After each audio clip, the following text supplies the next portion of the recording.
Tinatalakay yung patungkol sa ating the process of making disciple. This is our Sunday discipleship training class. Pag-aralan na natin yung introduction sa patungkol sa ating pinag-aaralan. Nakita na natin ang pag-aaral natin dito, di ba? Nakita natin who is disciple, nakita natin ito na kung saan ay sino sila. Ang mga alagad o tagasunod ay isang taong sumampalataya at naniwala sa natapos na ginawa ni Kristo sa krus at tumanggap na ng regalo o kaloob ng buhay na walang hanggan. Napag-aralan na rin natin yung discipleship and disciple making. Nakita din natin na discipleship pertains to our walk with God.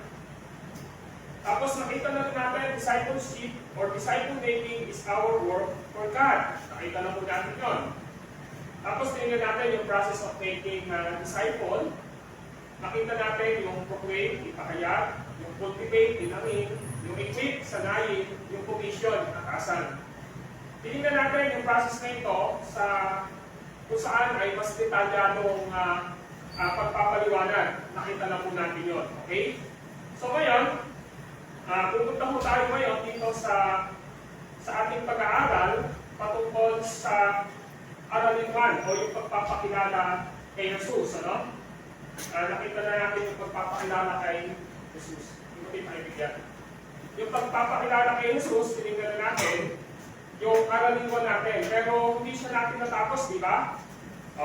Para ma-review natin, pagpapakilala kay Jesus o knowing Jesus. Nakita natin ito, ito yun. Knowing Jesus, kung saan nakita natin sa Philippians chapter 3, verses 7 to 11, ngunit dahil kay Kristo, ang mga maaaring kong ibigang na pakinabang ay inamin kong kalutihan, oo, inamin kong kalutihan ng lahat ng bagay bilang kapalit ng lalong mahalaga. Ang pagkakilala kay Kristo, Jesus na aking Panginoon, ang lahat ng bagay ay pinapalagay kong walang katuluhan na ang lamang sa Kristo. At lubos na makisa sa Kanya, hindi ko nahangad na maging patuwid sa pamamagitan ng kautusan, kundi sa pananalig kay Kristo. Ang pagiging patuwid ko ngayon ay kaloob ng Diyos batay sa pananampalataya. Ang tanging hangarin ko ngayon ay lubusang makilala sa Kristo, maranasan ang kapangyarihan ng Kanyang pagkabuhay ng muli, makihati sa Kanyang mga hirap, at matulad sa Kanya, pati sa Kanyang kamatayan sa pag-asang makumain ulit bubuhayin. So ito yung pinag-aralan natin last Sunday sa Philippians chapter 3 verses 7 to 11. Pinapakita dito sa Philippians chapter 3 verses 7 to 11, ito ang ating layunin, yung pagkakilala kay Jesus. So tinignan na natin yung number 1, ang priority ng disciple ng ating Panginoong Jesucristo ay makilala siya araw-araw. Ulitin ko yun. Ang priority ng mga disciple ni Jesucristo ay makilala siya araw-araw. Yung Roman numeral number 1, makilala si Jesus o know Jesus. Pinakita na natin yung explanation nito. At pwede nyo siyang balikan sa inyong mga hands-out na tinagalog natin. At the same time, nasa ating pong Facebook church, pwede po natin tingnan yun. Ngayong umaga, ang titingnan natin yung ikalawa. Makilala si Jesus bawat araw. So, yun po pala yung gusto ipakita ng Lord sa atin. Pag sinabi natin pagkakilala kay Jesus, nakita natin number 1, makilala si Jesus. Pero ang tanong, paano natin siya makikilala? Of course, alam natin through the Word of God. Napag-aralan na natin yun through Scripture. Pero number 2, makilala si Jesus sa bawat araw. Knowing Jesus every day. Alam niyo ba, ang relationship ng isang tao ay nagkakaroon ng tinatawag na intimacy. O mas sigit na nagiging malapit sa bawat isa at nagkakaroon ng paglago kapag ka everyday, lalong nagkakakilala iladladan sila. Halimbawa, kayong mga estudyante, kapag bago kayo sa isang school at may mga classmate kayo, sa una, hindi nyo siya kilala yan. Pero as the time goes on, nakakakita ka ng kaibigan mo doon at nagkakakilanlan kayo hanggang sa magtapos kayo ng pag-aaral. In the same way, sa pagkakilala natin kay Jesus, personally, sa buhay natin, meron dapat tayong naiisip. So, yung purpose natin, sa buhay natin, matapos tayong isave ni Jesus Christ, at gawin niyang anak at disciple, ang gusto ng Panginoong Jesus sa iyo at sa akin, ay magkaroon tayo sa Kanya ng knowing Jesus everyday. Pakilala natin si Jesus bawat araw sa buhay natin. Hindi mo pwedeng ang relationship ay stagnant o nananatiling nakalargan lamang po na wala pong pag-angat. So, every day, we need to know Jesus sa buhay po natin.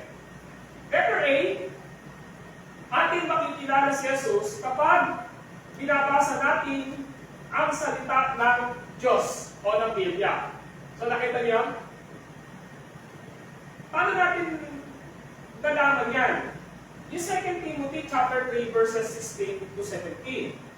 Basahin ko po at pakisundan po ako sa handout ninyo, and I quote in verse 16.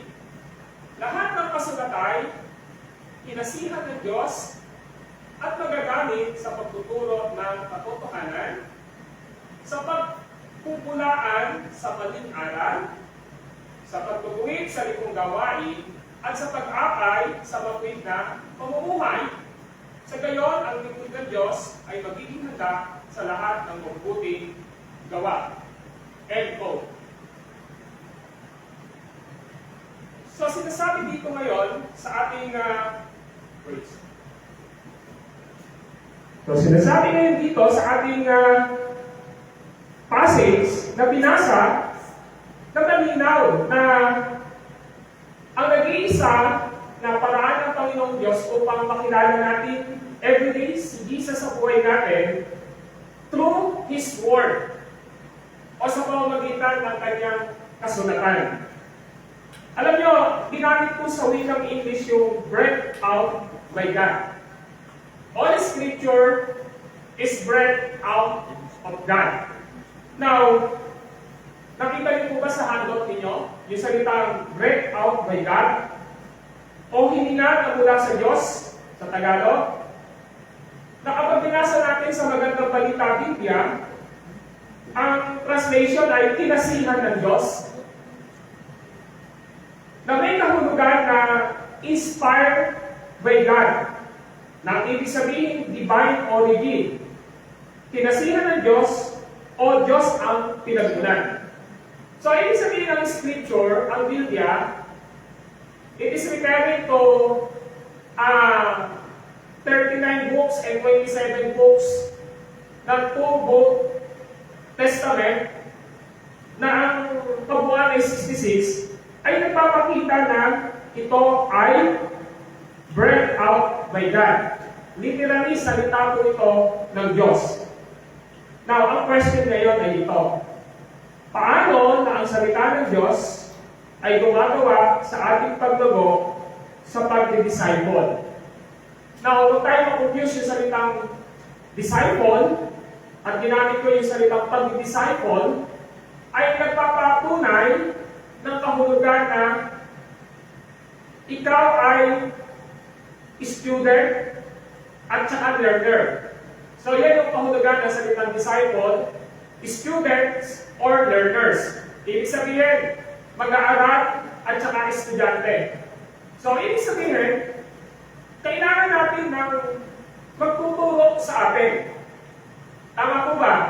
Ngayon, of course, mamaya makikita natin, in everyday lives po natin, meron tayong tagapagturo sa atin. Kasi hindi naman po palaging magkakasama ang mga mananampalataya sa loob ng church, o kaya naman sa discipleship group, di ba? Hindi naman tayo laging magkakasama. Pero everyday, yung tinatawag na Friday, mamaya mapag-aalala natin yun, merong nagdi-disciple sa'yo. And that is the Scripture, the Word of God. Amen po ba? Kapag na po, binabasa mo yung Bible, at pinapaunawa sa iyo ito ng Panginoong Diyos, yung tinatawag ng meditation, day and night, yung salita ng Diyos o yung Diyos mismo si Kristo, dinidisciple ka through Scripture, through the Word of God. Kaya nga, kapag everyday, nagbabasa ka ng Bible, nagme-meditate ka ng Word of God, ibig sabihin po nun, mag-grow ka spiritually. Pakikilala mo ng lubusan si Jesus sa buhay mo. Kasi si God mismo, si Jesus mismo, dinidisciple ka through His Word or written Word o yung Scripture na binabasa mo. Nakuha po ito?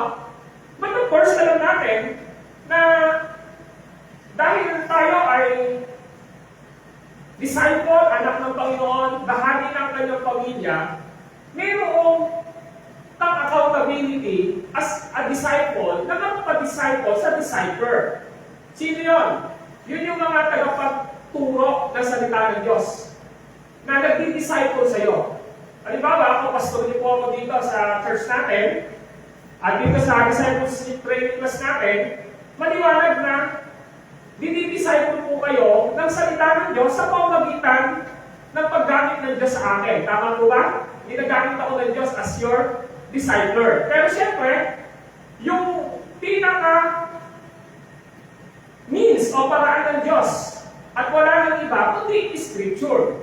Para makilala natin si Jesus sa buhay natin araw-araw. Amen po ba? Now, makikita natin na ang tanong, paano na ang salita ng Diyos ay gumagawa sa ating paglago sa pagdi-disciple. Bilang disciple ka, in the same way, yung discipler nag-aaral din, paano tayo lalago araw-araw sa Panginoon? Tingnan niyo po yung 2 Timothy 3:16-17. At nandiyan po sa inyong handout. Nagtuturo ng katotohanan sa atin. Napansin niyo po ba doon? Ang sabi doon, sa verse 16, lahat ng kasalat ay pinasihan ng Diyos at magagamit sa pagtuturo ng katotohanan. So, ibig sabihin, pinapakita dito, number 1, nagtuturo ng katotohanan sa atin. Alin? Ang salita ng Diyos. Ibig sabihin, instruct us in God's way. Tinuturuan tayo saan? Sa pamamaraan ng ating Panginoong Diyos. Malinaw po yan, sabi, nagtuturo ng katotohanan sa atin. So kapag pala, everyday, nagme-meditate tayo ng Word of God, or everyday, meron tayong tinatawag na discipleship na nangyayari sa atin at ang tinatawag na discipleship group na nagdi-disciple sa iyo, nalalaman mo ang katotohanan. Amen po ba? Nalalaman mo yung katotohanan. Yung instruction ng God's way o pamamaraan ng Diyos na naranasan mo. Pangalawa, pagpapagulaan sa maling aral. Yun yung gamit ng Scripture.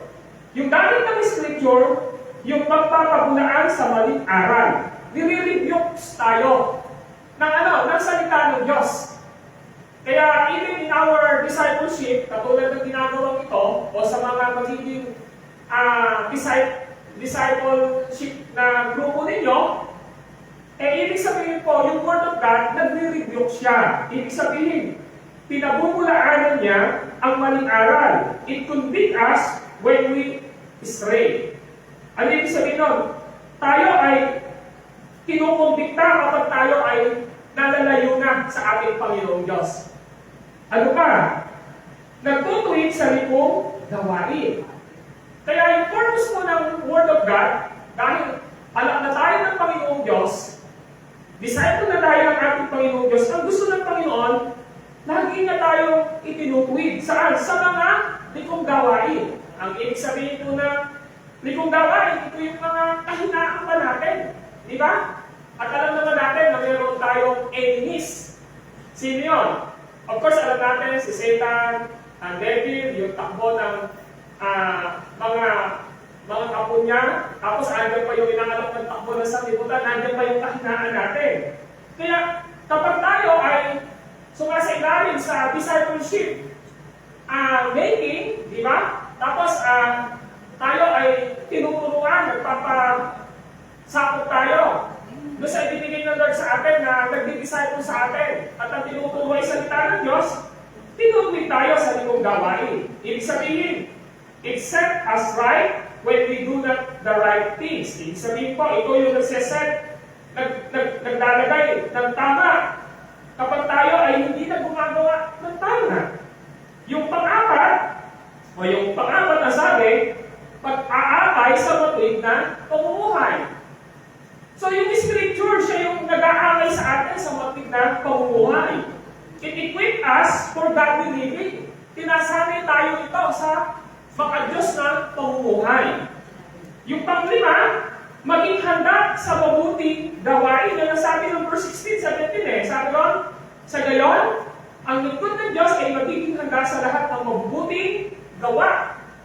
So when we are under the discipleship na faithful sa Scripture, faithful kay Christ, yung discipler ninyo na nagtuturo sa inyo, ibig sabihin maliwanag na ang magiging prutas nito at makikitang tanda sa salvation na mayroon tayo na binabanggit po doon sa verse 15 na 2 Timothy 3:15 ay wala pong iba kundi yung pagiging handa natin sa mabuting gawa. Yung good works na prutas ng salvation makikita sa atin.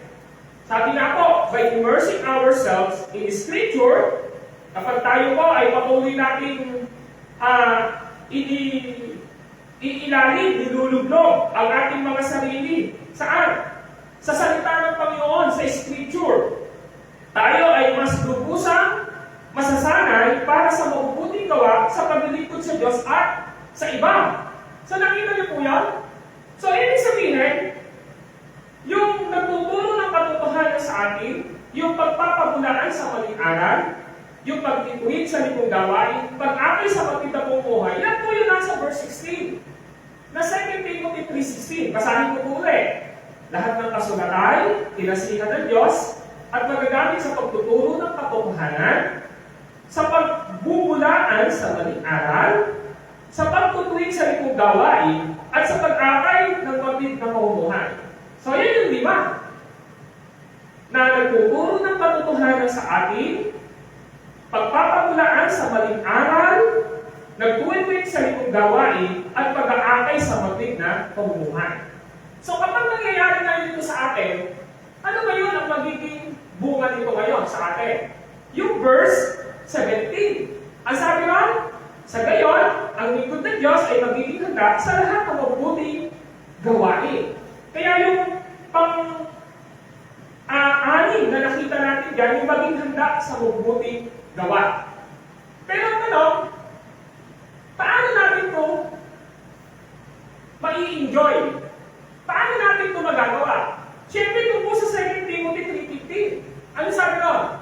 Wala pa sa pagkabata, alam mo na ang kasulatan nagtuturo ng daan ng kaligtasan sa pamamagitan ng pananampalataya kay Kristo. Kapag hindi ka pa po totoong naligtas, dahil kay Kristo na iyong sinampalatayanan, yung kanyang kamatayan sa krus, yung kanyang pagkabuhay, yung kanyang pagiging God, yung kanyang pagiging man, ibig sabihin, magkakaroon ka talaga ng problema. Doon sa verse 16 and 17, na ayaw mo maturuan ka ng katotohanan, ayaw mo na mai-rebuke yung maling aral na meron ka, ayaw mo na mai-tweet yung mga malimong gawain, ayaw mo na ikaw ay maakay sa mabit na pamumuhay.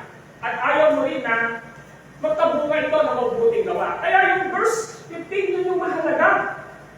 Sa 2 Timothy 3:15, tapos sinabi ron, kung tayo naligtas dahil kay Kristo, dahil si Kristo naman ang naman ng Scripture, sa Lucas chapter 24, di ba sinabi doon, siya yung laman ng Scripture? Sabi niya, ako ang tinutukoy sa sulat ni Moises, sa sulat ng mga awit, at sa sulat ng mga propeta, di ba? Hindi ka magpapa-under ng discipleship, hindi ka mag-i-enjoy sa Word of God, hindi ka mag-i-enjoy sa pag-aaral mo ng salita ng Diyos. Kaya maliwanag, tingnan niyo po sa bandang dulo, sa sumunod sa maging handa sa mabuting gawa, yung Susunod po doon, sabi dito, ang Biblia ay ipinakita sa atin ang daan upang tayo ay lumago sa relasyon sa Diyos. So yung Biblia, maliwanag na ipinakita na sa atin ang pamamaraan upang tayo ay lumago sa ating relasyon sa Diyos o pananampalataya sa Diyos. Sa pamamagitan ng ano po? Hello? Paano tayo lalago sa pananampalataya natin sa Diyos? Sa pamamagitan ng ano po? Anong sisay? Ayun, sa pamamagitan ng banal na kasulatan. Hindi ko tayo mag-broke every day kung wala ho salita ng Diyos, kung wala akong scripture. Nautuloy ko po. Palagi natin isa sa isip o tatandaan na ang Biblia ay banal na salita ng Diyos. Ibig sabihin, kung gusto mong makilala si Kristo o ang Diyos sa buhay mo, eh kailangan niyo po na banal na salita ng Diyos o scripture. Ito ay nagbibigay sa atin ng ano? Ng kamulungan. Ibig sabihin, ang salita ng Diyos, ang scripture, ay nagbibigay sa atin ng kamulungan. Para saan? Upang makilala natin si Jesus o ang Diyos at lumago sa ating relasyon sa Kanya. Amen po ba? Basahin po natin itong Hebrew 4:12. Tingnan niyo po. Timothy, pakibigyan sila. Hebrew 4:12. Ganito po ang sabi. Nais ko pong sipiin. Sapagkat ang salita ng Diyos ay buhay at mabisa, higit na matalas kaysa alinmang tabak na magkabila talim. Timothy, pakibigyan ito. Okay. Magkapilay talim. Ito'y tumatagos maging sa pinaghihiwalayan ng kaluluwa at ng utak sa buto at nakakataho ng mga iniisip at binabalak na tao. Thank you. Sa labas niyo po, nakita niyo po ba yung Hebrew 4:12? Ulitin po natin. Sapagkat ang salita ng Diyos ay buhay at mabisa, higit na matalas kaysa anumang tabak na magkapilay talim. Ito'y tumatagos maging sa pinaghiwalayan ng kaluluwa at ng utak sa buto at nakakataho ng iniisip at binabalak ng tao. Okay. So sinadya ko na basahin ng 2 beses kasi meron question. O sino po yung gusto sumagot ha? Pwede po kayong mag-raise your hand. Para yung sagot ko nandito rin sa Hebrew 4:12. So, ang tanong ay ito, paano isinalarawan ang salita ng Diyos sa talatang ito ng Hebrew 4:12? Paano? Paano ito isinalarawan ang salita ng Diyos? Kanino siya inihalin tulad? Sige, tingnan niyo pa sa Hebrew 4:12. Kanino hinalintulad ang salita ng Diyos? Anyone? Raise your hand pa para ma-recognize ko kayo. Sister Sunny. Sa matalas na taba. Ayun! Sa matalas na taba. Ano ba, sister? Magkabilay talim. Magkabilay talim. O, kanino po? Bago ko po elaborate ko ng konti. Di po ba ang tabak, saan po ginagamit yung tabak? O yung espada? Pantaga, ano pa po? Pagputol, ano pa? Yung sa iba kasi espada, saan ginagamit yung espada? Ayaw, paipipag! Laban! So, alin ba dito? Ibig sabihin, ang salita ng Diyos, sword siya. Double-edged. Espada na magkabilatalim. Yung sword, ginagamit po yun ng mga Roman soldier. Kasi noon, yung mga labanan, hindi pa uuso yung mga barel, yung malalakas na weapon natin ngayon na may pulbura. Noon po, ang labanan sa pamamagitan po ng espada. So, ibig sabihin, ang word of God, pumapatay siya ng ano? Kalaban. Sa tingin nyo, sino yung kalaban natin? Sino po? Si Satanas. Sino pa po? Saksak mo lang lahat kung gusto mo. Sino pa po? Tampon. Meron ba tayong kalaban sa laman natin? May kahinaan pa ba tayo? Meron. Ayun. So, ibig sabihin, ang sword, ang salita ng Diyos, para tayo'y magtagumpay sa gawa ng away, ng si Satan o ng devil at ng kapunila, o sa gawa ng inaalok ng sanlibutan, na kasalanan, kahit sa kahinaan natin, ang panlaban ay espada. At ano daw yung espada? Saan siya nangangahulugan? Salita ng Diyos. Si Jesus ba? Tinukso? Bukso. Tinukso. Kaporko. Sa Matthew 4, tawa si Brother Sising. Ngayon, ang tanong lang, ano yung ginamit ni Jesus para matalo niya sa Satanas dahil nasa katawan tao si Jesus? Ano to? Word. Nasusulat, word, di ba? Nasusulat. Lumayas ba si Satanas? Lumayas. Lumayas, nagtagumpay ba siya? Tagumpay. Nagtagumpay. Bakit? Kasi ginamit niya ang scripture coming from Old Testament. So, ibig sabihin, isinalarawan ng salita ng Diyos sa talatang ito na espada na magkabilaang talim. Ito yung karugtong na tanong. Kayo na po, kahit hindi na po ito sabihin kasi personal ito eh. Ito yung tanong. Anong bahagi ng iyong buhay na nais mo na baguhin ng Diyos at ng kanyang salita? Kayo po ang makakasagot doon. Bigyan ko lang po kayo ng ilang segundo. Ulitin ko po. Anong bahagi ng iyong buhay na nais mo na baguhin ng Diyos at ng kanyang salita? Ano? Di ba sabi natin, may kaaway eh. Di ba? Specific na kasalanan dapat alam natin kung ano yun. Di ba? Kasi sa totoo lang, kaya nga ako nilagay yung Hebrew 4:12, alam ng Diyos na kahit na anak na tayo, mayroon pa kong kasalanan, may kaaway pa tayo. Di ba? Kahit nga si Jesus, Matthew 4, natukso eh, di ba? Hindi na alibre, di ba? 1 Peter chapter 5 verse 8, ang kaaway ninyo ay parang yung umaatuma yung diablo. Di ba? Marami pa sa Ephesians chapter 6. Di ba? So, ibig sabihin, anong bahagi ng iyong buhay na nais mo na bubuhin ng Diyos at ng kanyang salita? Posible na ito ay kung paano tayo magsalita. Di ba? Baka yung Galatians chapter 5, yung bunga ng laman, baka nasa atin pa, kailangan natin pabaguhin sa Diyos. Tama po ba? Hello? Sama-sama po tayo nag-aaral para magpalago dito ha. No? Sana alam mo kung ano yung gusto mo. Lord, ito yung gusto ko po na baguhin niyo sa buhay ko. Kasi ito yung nakakaalam mo eh. Di ba? Hindi naman mo namin kayo laging kasama. Ako, dito ka alam laging kasama. Pero, meron pong dapat baguhin ang salita ng Diyos sa buhay natin. Amen?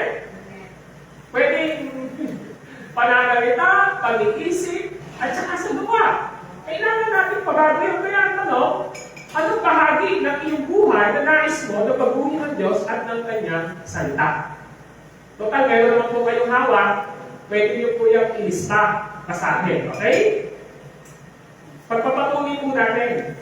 Hinayag na ng Diyos sa atin ang kanyang salita kung sino siya. Tama po ba? Pinakilala po ng salita ng Diyos kung sino si Kristo, kung sino yung Diyos. Ang disciples ng Panginoong Jesus ay naglalaan ng oras upang lubusang makilala pa siya. Ano po yung kulang sa tingin nyo? Bakit hindi natin lubusang nakikilala si Jesus sa pamamagitan ng salita? Ano ang problema? Hindi nagbabasa ng Bible. Pag hindi nagbabasa ng Bible, ang sabi ng iba, wala akong oras. O yun, ibig sabihin po, ang disciple ng Panginoong Jesus ay naglalaan ng oras upang lubusang makilala pa siya.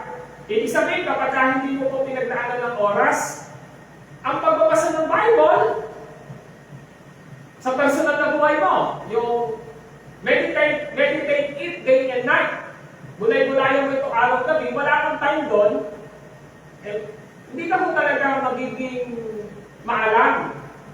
Ibig sabihin, hindi mo makikilala na lubusan si Kristo. Tapos, yung problema pa, minsan hindi tayo consistent sa pagdalo natin sa pagtitipon. Na ganito, di ba, Sunday, Sunday worship, kasama na yung discipleship class natin at saka sa preaching. Tapos hindi pa tayo umaattend sa mga discipleship or Bible study natin sa mga tahanan. Eh, pag di na po tayo naglaan ng oras, unti-unti na po yun na nagpapakita na hindi na po tayo nagde-desire sa puso natin na lumago at makilala pa si Kristo. So, ibig sabihin mga kapatid, naglalaan dapat tayo ng oras. Amen? Upang lubusang makilala pa si Kristo sa ating mga buhay.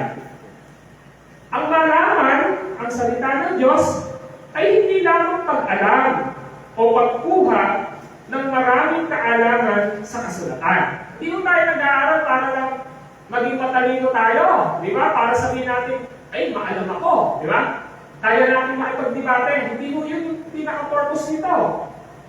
Ang pag-alam kay Jesus ay ang pag-aalam kay Jesus ay kapag natututo tayo na nararanasan ang kanyang presensya at sinusunod ang kanyang salita. Ayun, kapag kasi tayo natututo sa salita ng Diyos, nararanasan natin yung presensya ng Panginoong Jesus.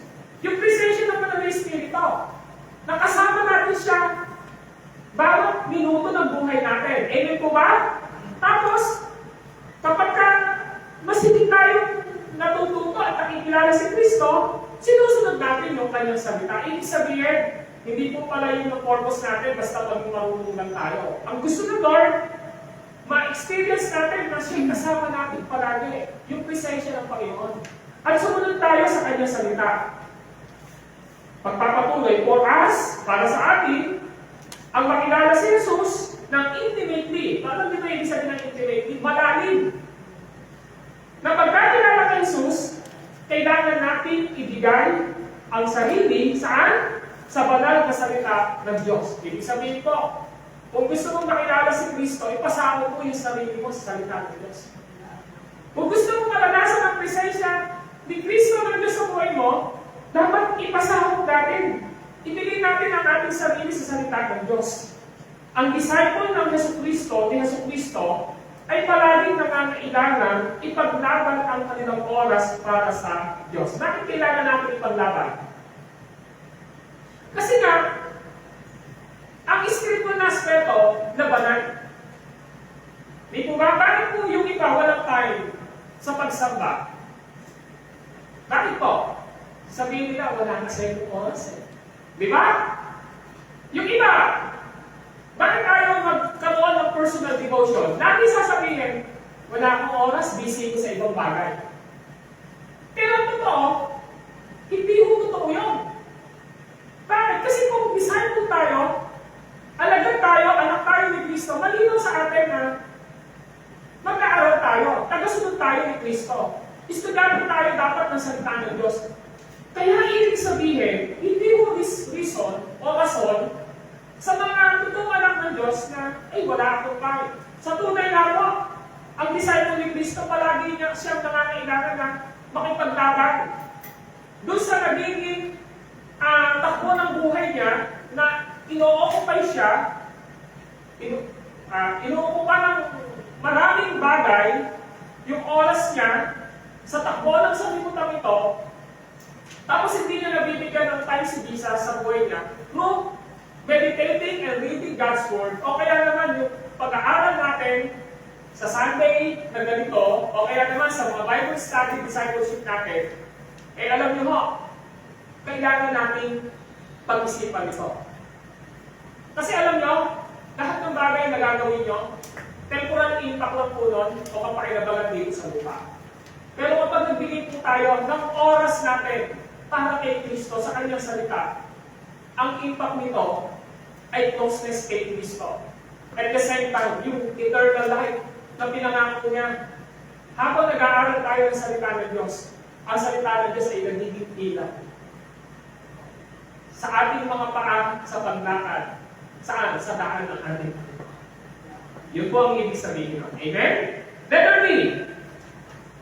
Tapos na po tayo, mahalaga na kailangan natin yung pag-aaral ng salita ng Diyos. Letter B, ating makikilala si Jesus kapag tayo'y lumalapit sa Kanya sa pananalangin. O, sino ho yung nag-pray dito? Kumusta po ang prayer life ninyo? Kumusta po ba yung prayer life ninyo? Sino yung nag-pray kanina dito bago pumunta sa church? Praise God! Napakaganda po nun. Eh, how's your prayer life from the past weekdays, from Monday up to Saturday? Be honest, magkita pa tayo. Are you consistent in prayer? System. Ayun, amen. Pero yun mo kaya, araw-araw ba? Kasi sabi ng Biblia, huwag kayong magsasawa sa panalangin. Di ba? Ibig sabihin, maliwanag na makikilala natin si Jesus kapag tayo lumalapit sa Kanya sa panalangin. Ano ang panalangin? Andiyan po sa handout ninyo. Ano ba yung panalangin? Ang panalangin ay ating oras para kausapin ang Diyos. Alala kong pinakamasarap na pakikipag-usap, kundi yung kausapin mo yung Diyos. Amen? Pero ang totoo, ang reality po, yung iba boring makipag-usap sa Diyos. Tama po ba? Nagiging boring, kaya nga pag pinanong mo ngayon, kumusta yung prayer life ko? Honestly speaking po, may struggle. Di ba? Kasi nga, para sa kanila, hindi masarap makipag-usap sa Diyos. Eh, pero pagkausap mo yung girlfriend mo, boyfriend mo, kaibigan mo, at sikadora mo, asawa mo, gusto mo kausap, di ba? Pero bakit pag si Lord, boring? Dapat hindi po ganun, maling paniniwala po yun. Ang sabi, ang pananalangin ay ating oras para kausapin ang Diyos. So, ibig sabihin pala, magbibigay tayo ng oras sa pananalangin. Amen? Ngayon, ito sabi, sa panahon ng ating pananalangin, sinasamba natin ang Diyos.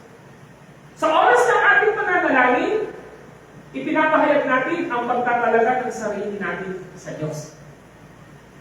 Time is consecration of ourselves to the Lord. Ang panalangin po ay oras ng paghihiwalay natin sa ating sarili sa inuukupan ng mundong ito. At binibigay mo yung oras mo na yun upang makausap mo ang Panginoong Jesucristo, ang Panginoong Diyos sa buhay mo. Sa oras ng panalangin, pinapahayag natin ang pagtatalaga ng sarili natin sa Diyos. Sa ating oras ng pananalangin, tayo din ay nakikinig sa Diyos kapag siya ay nangungusap sa atin sa pamamagitan ng kanyang banal na salita. Yun yung prayer. Ngayon,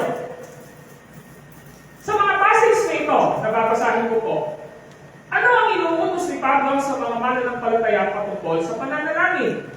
Read Romans 12:12. Ang sabi diyan, maganap kayo dahil sa inyong pag-asa. Magtiyaga kayo sa inyong kapighatian at laging manalangin. Ulitin ko, Romans 12:12. Magtiyaga kayo dahil sa inyong pag-asa. Magtiyaga kayo sa inyong kapighatian at laging manalangin. Ito ang tanong. Sinulat ni Pablo na ang disciple ay kailangan lang ng kanilang oras sa pananalangin. Ano sa tingin nyo ang kulang, ang dapat na ilagay natin dito sa patlang na ito? Ano ba? Maglaan. Ano pa?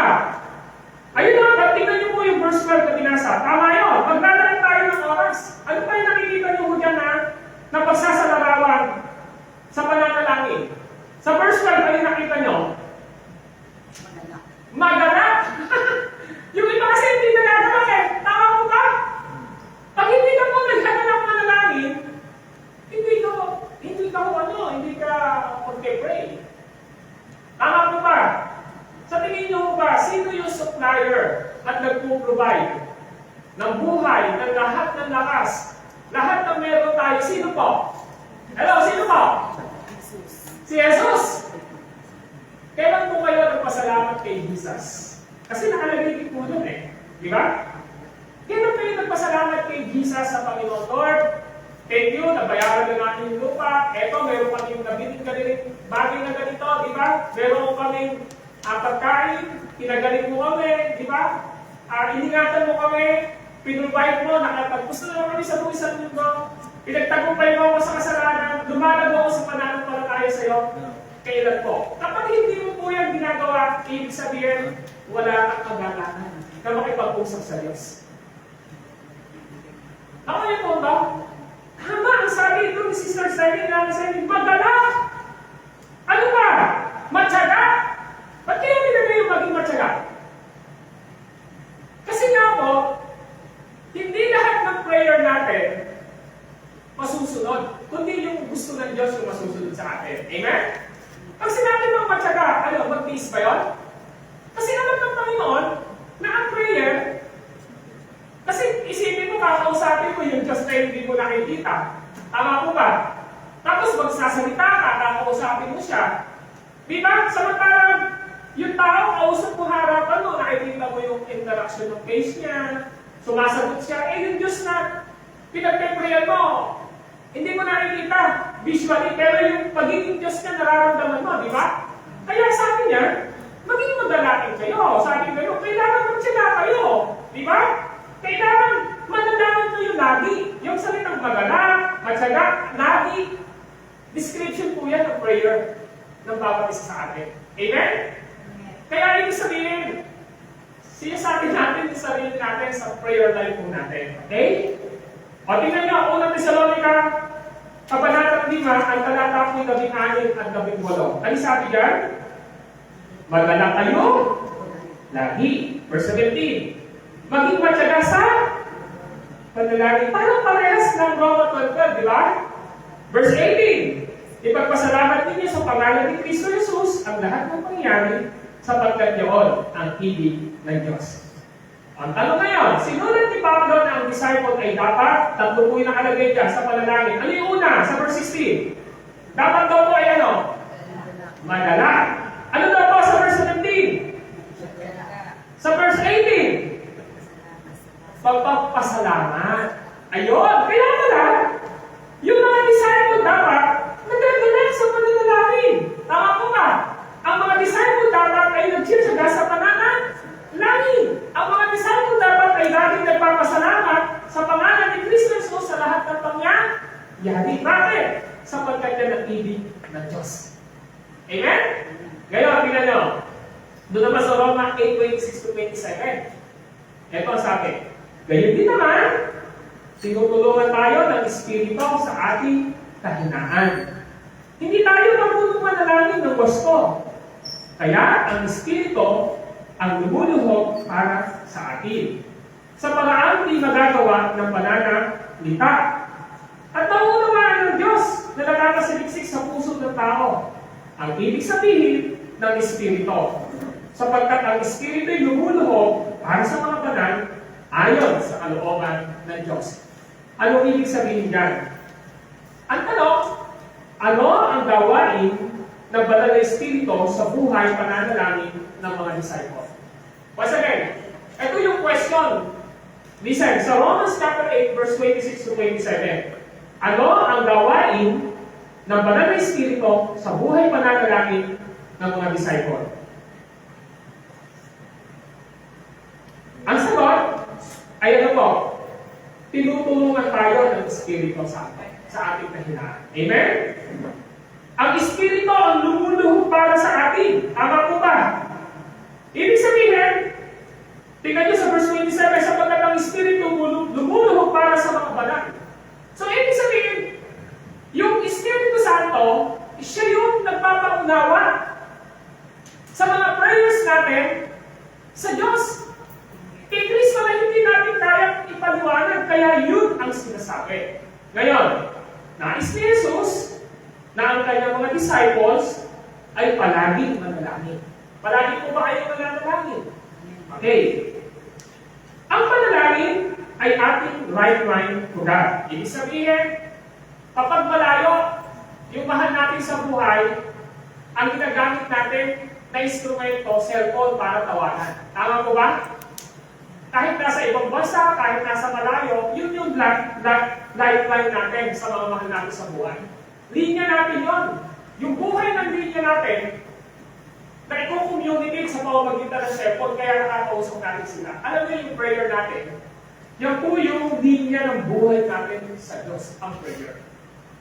Kaya kapag hindi ka nagpe-pray, Doon na nagsisimula na nagdududa ka sa salita ng Diyos. Di ba kapag meron kang mahal sa buhay sa abroad, hindi kayo nag-uusap, lumipas ang isang araw, 2 araw, 3 araw, tinatawagan mo, hindi ka sinasagot, nagdududa ka na ba? O kahit yung girlfriend mo o yung loved ones mo, di ba nagdududa ka na kapag wala ng komunikasyon? Ganun din po yun. Kaya, prayer is our lifeline to God. Yan yung linya ng buhay natin eh. Kaya kapag hindi tayo nagpe-pray, nagkakaroon po ng tinatawag na blocking. At yung blocking po na yun, sa atin, nagdududa tayo kasi we are not close to the Lord day by day kasi nga, wala nang communication. Kaya ang communication, mahalaga sa buhay relasyon, di po ba? Kaya kapag wala na kayong komunikasyon, ibig sabihin po nun, nagkakaroon na po yun ng mga doubt. At saka, lumalamig na po ang relasyon nyo. Mag-asawa man kayo, magkapatid man kayo, magkaibigan man kayo, magka-churchmate man kayo, magka-accountability group man kayo, pastor mo man to o hindi, member kayo. Kapag wala na hong communication, nagkakaroon po ng blocking doon sa relationship na iyon. So, maliwanag na ang pananalangin ay ating lifeline to God. Ito po yung linya ng buhay natin sa Diyos. Kapag tayo ay nananalangin, sumusuko tayo sa Diyos. Amen po ba? Pag sinabi mong nag-pray ka, Lord, itong pinag-pray mo ito, pinagkakatiwala ko sa iyo. Kaya yung prayer, ang ibig sabihin po nun, sumusuko tayo sa Diyos. Sinasabi mo, Lord, ayoko yung sarili ko. Nakagustuhan ang masunod. Lord, alam ko, hindi ko po ito kaya. Ayoko yung gusto ko lang ang masunod, kundi yung kalooban mo. Yung Diyos na buhay, yung dapat natin nilalapitan sa prayer. Hindi pa po natin pinag-uusapan dito kung kanino ba tayo dapat mag-pray. Hindi po sa mga Diyos-Diyosan, na mga nilalang ng tao. Dahil galit ang Diyos ko. Kapag tayo ay nananalangin, nakikipag-ugnayan tayo sa Diyos. Kapag tayo ay nananalangin, natututo tayo na magpasakop sa kalooban ng Diyos sa ating mga buhay. Kapag tayo ay nananalangin, ating hinahayaan ang banal na Espiritu na gumawa sa kaparaanan ng Jesus sa ating mga buhay. Make time to pray every day. Gumawa ka ng oras, araw-araw, upang makapanalangin ka sa Diyos. Amen? So ngayon, ito yung gusto natin makita. Ano? Na makikilala mo sila sa bawat araw ng iyong buhay. Ibig sabihin po nito, maliwanag na hindi lang po basta ikaw ay nandyan, kundi kailangan mo makilala si Jesus kapag binabasa mo ang salita ng Diyos. So kailangan mo magbasa ng Biblia. Kailangan mo mag-aral ng Biblia. Kailangan mo magbasa ng Biblia everyday sa personal devotion mo everyday. Kailangan mo mag-aral ng Biblia through discipleship group, Bible study, and even in our church gathering. Pangalawa, makilala mo si Jesus kapag tayo ay lumalapit sa Kanya sa pananalangin when we pray. Amen? So let us pray. Lord, maraming salamat sa umagang ito, sa mga natutunan namin as we continue to our topic and study regarding po, Panginoon, sa makilala namin si Jesus sa aming mga buhay. Pinapasalamatan po namin sapagkat malinaw na pinakilala niyo yung sarili niyo sa amin sa pinaka-tiyak o accurate na pagpapakilala, walang iba kundi ang Scripture, ang Biblia, ang 66 books, ang Old Testament, ang New Testament. Maraming salamat sapagkat kapag natututo kami sa inyong mga salita, hindi pa kami nagpapasakop sa inyong kalooban. At lumalakad kami sa nais ng mangyari sa aming mga buhay. Pangalawa, mas makikilala namin kayo, Panginoong Jesus, Panginoong Diyos, kapag lagi kami lumalapit sa inyo sa pananalangin. At ang sabi nyo nga po, lagi kami magalak sa pananalangin, maging matyaga sa pananalangin, at laging magpapasalamat sa pananalangin. Lord, we are thankful sa dalawang pamamaraan o means nyo ito to know Jesus every day sa buhay natin. By reading and meditating God's Word, by praying every day. Kaya Lord, thank you so much. This is our prayer, Father God. In the name of Jesus Christ. Amen and amen. Any question? Kung wala po, we have a